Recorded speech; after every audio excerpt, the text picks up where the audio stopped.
menaka azo antoka sy azo jifaina ary manaraka ny fenitra eo amin'ny tsena iraisam-pirenena ny menaka vokariny Ita eto Toamasina. Nanamarina izany sy nanome toka ho an'ny vahoaka malagasy ireo délégation notarian'ny ministre ny fampiroboroboana ny industria sy ny varotra Andriamatora Lamfiringa David Herzou raha nitsidika ny orinasa mpanodina menaka teto Apilolava sy Androanga ny fahavalon'ny roapolo ny volana Jona 2024. Fa everinay fa zava-dehibe loatra avy hatrany no nidinana teto ifotony teto amin'ny famokarana menaka ary indrindrindrindra nitondrana reo vondron'olona Piaro Nzo ampanjifa zay tafaraka amin'ny délégation zay tarihako eto mba afahan'ireo nametraka fanontaniana rehetrarehetra ary indrindrindrindra nja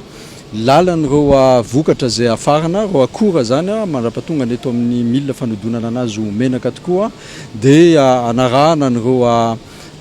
ambaratonga isan-tanatohatra zay mety hoe fitilina afahana fanaramaso ihany koa anomezana antoka ny mpanjifa fa ny vokatra eto Madagasikara dia azo antoka ary tena tsy misy ny tokony ahahina mahakasika izay fa dia any amin'ny fitsinjarana reo entan'ireo no asiana fanamafisana ihany koa ary anetanana ny vahoaka malagasy tsy vaky volo ary indrindrindrindra mpanjifa moa zany amin'ireo entana rehetrarehetra tsy voatery menaka ihany menaka no resantsika androany fa miatraika amin'ireo entana rehetrarehetra mihitsy ny filana amin'ny fijerevana fikirakirana ny toerana ividianantsika anazy ihany koa ary elana amin'izay mety hoe mpivarotra zay tsy manana alalana. Mbola nanamafy izany sy nanentana trano ny rehetra ny avy ao amin'ny vovona ny Piaro Nzo mpanjifa. Izahay kosa eto tena sahanay ny miteny satria nanatry maso zahay teto ary betsaka amin'ny fanontaniana napetraka tamin'ny directeur général ny Ita dia hitanay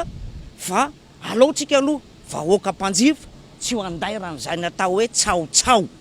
Izahay eto amin'ny maha solotenina ny vahoaka mpanjifa dia hitanay ary zava-dehibe loatra ny ananana nyty orinasa Ita ty ny atao hoe certificat de consommabilité.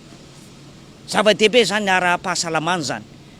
Eto kosa zay dia manetana amin'ny vahoaka mpanjifa tandremotsika reo olona andaharany tsao satria isika eto dia manana ny mpanao gazety zay matianina ary mampita ny vaovao amintsika tsirairay avy. Menaka Raja, Ina ary Lafatra ireo ny vokary ny orinasa eto ary miparitaka eny amin'ny tsena manerana ny nosy sy any ivelany.